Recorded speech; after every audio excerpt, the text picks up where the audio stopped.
अस्सलामुअलैकुम नाजरीन, अज असी मौजूद है असरार हुसैन शाह के डेरे ते चक नंबर 250 जींबे तहसीलो ज़िला जंग। नाजरीन, अज की इस वीडियो तुहानू दस्या जाएगा कि उन्होंने किस तरह अपनी थोड़ी जी ज़मीन 2-3 एकड़ तो मकई की काश्त का काम शुरू किया ते किस तरह वो सुम्मा अलहमदुलिल्लाह हुण ਲੱਖਾਂ रुपये कमा रहे आ ते छोटे जिमीदार भी उन्हां दे मुफीद मशवरियां तो फ़ायदा उठा सकते हैं ते मकई की फसल जिहड़ी 3 महीने की हुंदी है उहदी काश्त करके महीनों के हिसाब नाल ਲੱਖਾਂ रुपये कमा सकते हैं। तो इस वीडियो दे विच ਉਹ सारी इस बारे ਦੇ ਵਿੱਚ अपने मुफीद मशवरे दसणगे। वीडियो ਨੂੰ एंड तक मुकम्मल देखियो तो उन्होंने मशवरियां तो फ़ायदा उठाओ।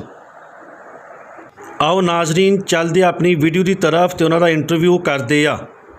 ये दसो कि मुल्की हिसाब के नाल वेखिया जाता है कि जिहड़ी मकई की काश्त बहुत ज़्यादा होई जाती जी हाँ जी हाँ जिहड़ी अजकल मक्की तुहाडे सामने है जी हाँ। इसकी कितनी एक एवरेज होंदी है मैक्सिमम? ਇਹਦੀ जी एवरेज ये है भाई, ये 100 तो उत्ते होंदी है, कोई 14-15-20 मन तक ये पहुँच जाती है। जी हाँ अगर इसकी सही केयर की जाए, मेहनत की जाए जी हाँ। तो ये इतनी एक मक्की जी है ना, ये निकल जाती है। अच्छा, तो उस तो इलावा यदि मेहनत करनी चाहिए, मेहनत तो सिवा तो फल कुदरत की ज़ात नहीं ना देंदी। अच्छा, एक जिमीदार है, छोटे लेवल का जिमीदार है, यानी कि 2-3 एकड़ का मालिक है, जी हाँ जी हाँ। उसनों दुश्वारी होंदी है ज़मीन तैयारी इसकी किस तरह करनी चाहिए? सब तो पहले की करना चाहिए? इन सब तो पहले भाई जी रकबे नूं रूटर मारना चाहिए। अच्छा, रूटी वैटर मार के उत्तों इनू कम अज कम 3-4 सीयां लावनियां चाहिए दूसरे हालां नाल। जी हाँ। सीयां ला के फिर इनू रूटी वैटर मार के रकबा हम वार करके तो उस वेले दियां खेलां बना दिओ। अच्छा खेलां बना के ते इनू काश्त करा दो। अच्छा, खेल जेड़ी होंदी है वध घट भी तो हो सकती है, उस वास्ते लेवल कराना लाजमी है। लेवल लाजमी है, जिस जगह ते पानी रुक जासी उस जगह ते इसकी एवरेज घट जासी, जिस ते ना चढ़सी लेवल इसका बहुत ज़्यादा ज़रूरी है क्योंकि पानी की जी है ना सतह वो बराबर रहे खेली दे विच। अच्छा जी। हाँ। अच्छा, उस तो बाद जेड़ा है कि यानी कि छोटे लेवल का बंदा ठेकेदार तो चलो उन्होंने कोल खुला काम जी होता हाँ जी है, हाँ एक छोटा बंदा छोटे तबके का बंदा है जी हाँ। ते उसनू कितने यूरिया देने चाहिए ने इसनू जो तैयार हो जाए? इनू सब तो पहले भाई जी मकई काश्त कर दी जाए, पहले खाद की नहीं जरूरत क्योंकि नहीं नहीं, मैं तुहाडे कोल यूरिया पूछया भाई, यूरिया इनू कितना देना चाहिए? कम अज कम इन 4 बोरे यूरिया देना चाहिए। अच्छा, उस तो बाद नेट्रो 2 बोरे इनू नेट्रो भी देने चाहिए।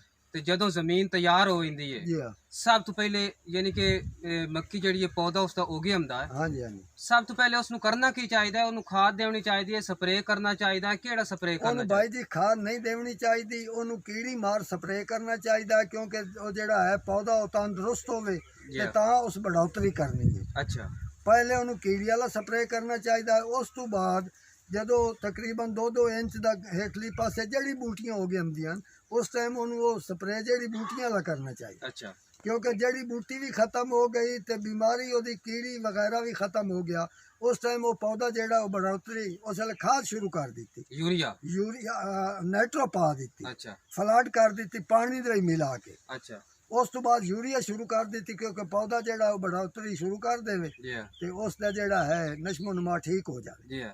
ते जेडी कार्बोफ्यूरान एक दवाई होंदी दानेदार, जी जी ओदा कदन इस्तेमाल करना चाहिए? ओदा करना चाहिए 3 फुट तो 2.5 तो 3 फुट बूटा जेड़े हो जावे उस वेले नु गाचे दे विच पावनी चाहिए क्योंकि इस नु जेड़ा है ना तू गाचे दे विच सुंडी एक लगदी है, वो सुंडी ना लगे। ठीक हो गया। हाँ।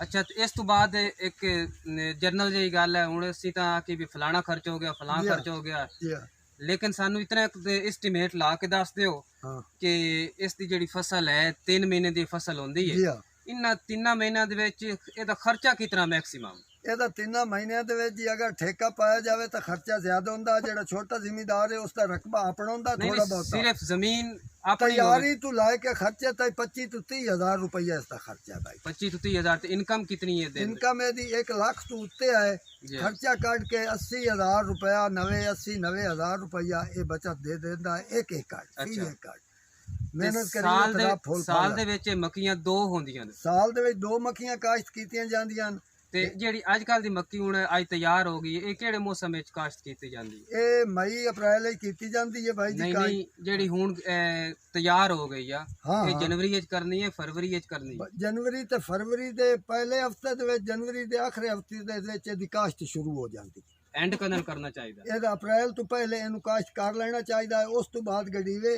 ਤੇ ਇਸ ਦਾ ਉਤੋਂ ਗਰਮੀ ਦੀ ਹੀਟ ਜ਼ਿਆਦਾ ਹੋ ਜਾਂਦੀ ਹੈ, ਇਹਦਾ ਦਾਣਾ ਜਿਹੜਾ ਉਹ ਡੈਮੇਜ ਹੋ ਜਾਂਦਾ ਹੈ, ਔਸਤ ਘਟਾ ਜਾਂਦੀ ਹੈ, ਹੋ ਜਾਂਦੀ ਹੈ। ਅੱਛਾ, ਹਾਂ, ਉਸ ਤੋਂ ਬਾਅਦ ਇੱਕ ਫਸਲ ਬੀਜੀ ਜਾਂਦੀ ਇੱਕ ਸਰਦੀਆਂ ਲਈ, ਯਾਨੀ ਕਿ ਮੱਕੀ ਸਰਦੀਆਂ ਦੀ ਵੀ ਸਰਦੀਆਂ ਚ ਬੀਜੀ ਗਈ, ਤੇ ਉਹ ਕਿਹੜੇ ਮੌਸਮ ਵਿੱਚ ਉਹ ਬੀਜੀ? ਹਾੜ ਦੇ ਅਖੀਰ ਦੇ ਵਿੱਚ ਸ਼ੁਰੂ ਕਰਨੀ ਚਾਹੀਦੀ ਹੈ। ਸਾਵਣ ਹੀ ਮੁਕੰਮਲ ਕਰ ਲਵੇ ਤੇ ਕੱਤਣ ਦੇ ਵਿੱਚ ਤਿਆਰ ਹੋ ਗਈ। ਅਗਰ ਇਸ ਤੋਂ ਲੇਟ ਕਰ ਦਿੱਤੀ ਜਾਵੇ ਤਾਂ ਕੋਈ ਸਰਦੀ ਆ ਜਾਂਦੀ ਹੈ, ਜੀ ਹਾਂ। ਉਹ ਮੱਕੀ ਖੁਸ਼ਕ ਨਹੀਂ ਹੁੰਦੀ, ਸੁੱਕਦੀ ਨਹੀਂ। ਅੱਛਾ, ਉਸ ਦਾ ਜਿਹੜਾ ਨਾ ਸਿਆਲੇ ਬੜਾ ਮਸਲਾ ਬਣ ਜਾਂਦਾ ਹੈ। ਉਹਨੂੰ ਅਗੇਤੀ ਜ਼ਿਆਦਾ ਅਗੇਤੀ ਹੋ ਜਾਵੇ ਤਾਂ ਉਹਨੂੰ ਹੀਟ ਲੱਗ ਜਾਵੇ ਤਾਂ ਉਹ ਵੀ ਨਹੀਂ ਆਪਣਾ ਠੀਕ ਰਹਿੰਦੀ। ਹਾਂ, ਮੌਸਮੀ ਕੈਫੀਅਤ ਨਾਲ ਮੌਸਮੀ ਕੈਫੀਅਤ ਦੇ ਨਾਲ ਇਸ ਤਰ੍ਹਾਂ ਉਹਨੂੰ ਬੀਜਣਾ ਚਾਹੀਦਾ ਹੈ। ਉਸ ਦੀ ਐਵਰੇਜ ਘੱਟ ਹੁੰਦੀ ਹੈ। ਜਿਹੜੀ ਅੱਜ ਕੱਲ੍ਹ ਕਾਸ਼ਤ ਕੀਤੀ ਜਾਂਦੀ ਹੈ ਇਹਦੀ 100 ਤੋਂ ਉੱਤੇ ਹੁੰਦੀ ਹੈ, 12 14 15 18 ਦੇਰੀ ਪਹੁੰਚ ਜਾਂਦੀ ਹੈ, ਟੈਂਪਰੇਚਰ ਦੀ ਵਜ੍ਹਾ? ਟੈਂਪਰੇਚਰ ਦੀ ਵਜ੍ਹਾ ਤੋਂ। ਅੱਛਾ, ਇਹ ਇਸ ਦਾ ਹੈ ਜੀ ਤਰੀਕੇਕਾਰ। ਤੇ ਤੀਸਰੀ ਫਸਲ ਵੀ ਇਸ ਦੇ ਵਿੱਚ, ਯਾਨੀ ਕਿ 3 ਮਹੀਨੇ ਇੱਕ ਮੱਕੀ ਹੋ ਗਈ, 3 ਮਹੀਨੇ ਇੱਕ ਮੱਕੀ ਹੋ ਗਈ, 6 ਮਹੀਨੇ ਹੋ ਜੀ ਗਏ। ਹਾਂ ਜੀ ਹਾਂ। ਬਾਕੀ ਜ਼ਿਮੀਦਾਰ ਕੋਲ ਬਚ ਰਹੇ 6 ਮਹੀਨੇ। ਉਸ ਦੇ ਵਿੱਚ ਕੋਈ ਤੀਸਰੀ ਫਸਲ ਵੀ ਸਾਨੂੰ ਦੱਸੋ ਨਾ ਵਿੱਚ ਜਿਹੜੀ ਅਸੀਂ ਐਡਜਸਟ ਕਰ ਲਈਏ। ਬਿਲਕੁਲ ਬਿਲਕੁਲ, ਬੜੀ ਮਿਹਰਬਾਨੀ, ਤੁਸੀਂ ਬੜਾ ਸਵਾਲ ਕੀਤਾ। ਉਹਦੀ ਜੀ ਇਹ ਹੈ, ਉਸ ਦੇ ਵਿੱਚ ਆਲੂ ਵੀ ਕਾਸ਼ਤ ਕੀਤਾ ਜਾਂਦਾ ਹੈ, ਕਨੋਲਾ ਸਰਸੋਂ ਵੀ ਕਾਸ਼ਤ ਕੀਤਾ ਜਾਂਦਾ। ਅੱਛਾ, ਉਹ ਵੀ 3 ਮਹੀਨੇ ਦੀ ਫਸਲ ਹੈ।